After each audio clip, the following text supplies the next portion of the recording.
Thank you, Mr. Chairman, for your inspiring opening statement. You presented a vision and a plan on how we can address the disparity in our country when it comes to opportunity and growth. You really spoke in the spirit of Franklin Roosevelt when he spoke out about what the disparity meant to our democracy. As Congresswoman Moore and our distinguished Mr.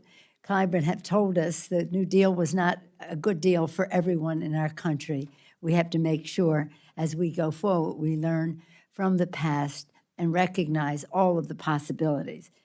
Because 80 years ago, as a result of the devastation of the Great Depression, President Roosevelt established the temporary National Economic Committee to study the concentration of wealth in America and its role in triggering the Depression. FDR, establishing the committee, said, "The liberty of a democracy is not safe if the people tolerate the growth of private power to a point where it becomes stronger than their democratic state itself.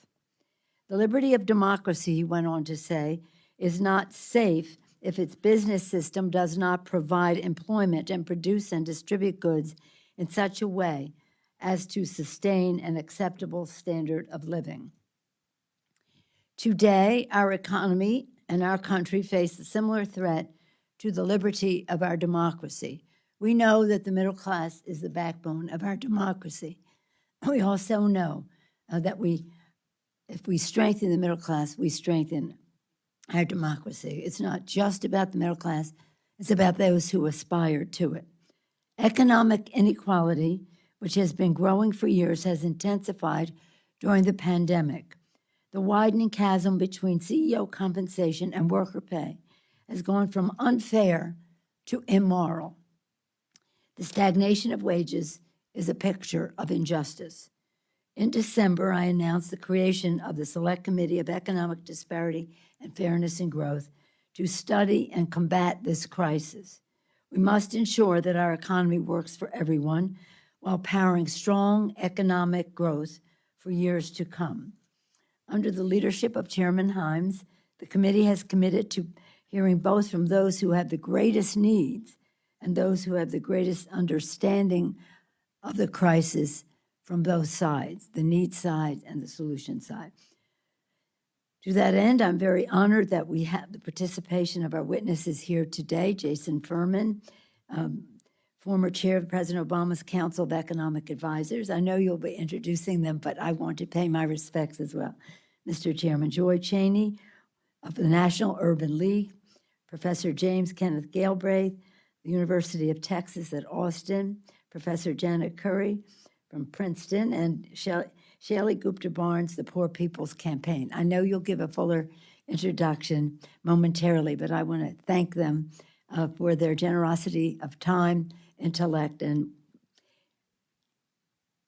solutions to us today.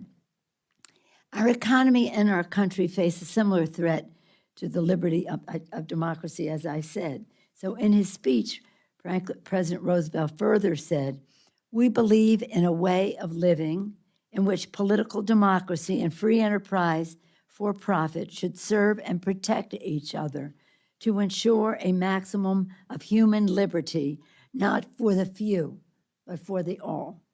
I look forward to this hearing, which will advance the House's work to build back better and joining our president in a way that ensures liberty, prosperity, and opportunity for all. And we could not be better served to do that, Mr. Chairman, than by your leadership, bringing your extensive professional experience from the private sector and your nonprofit work, as well as your public sector leadership.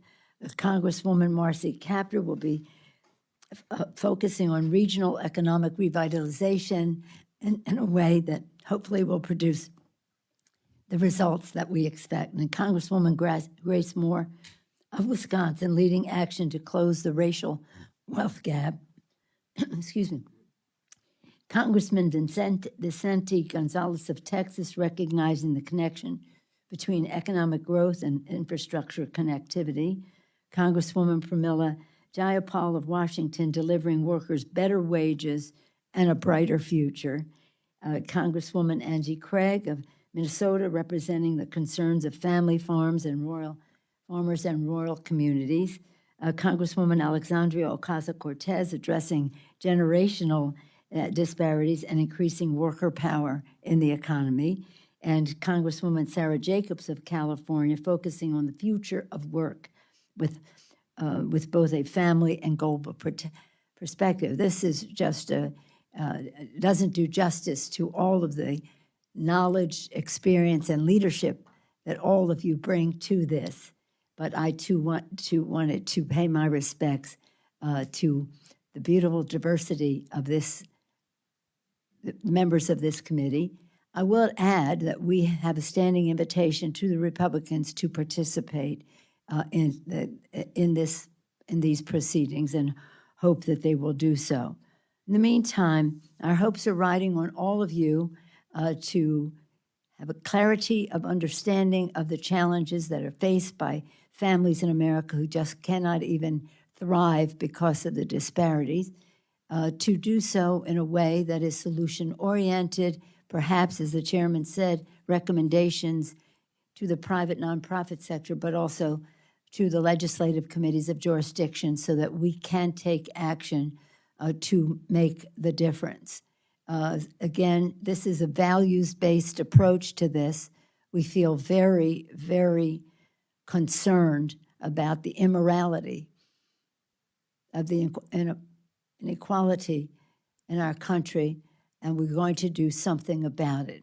I'm very pleased that our proceedings are live streamed, so we will be hearing from folks as we go along. I thank all of you on the committee, Mr. Chairman, and all of you, and for your leadership, and I'm grateful again to our witnesses for their participation. We look forward to their presentations, and I'm pleased to yield back to our distinguished chairman with gratitude. Thank you, Mr. Chairman.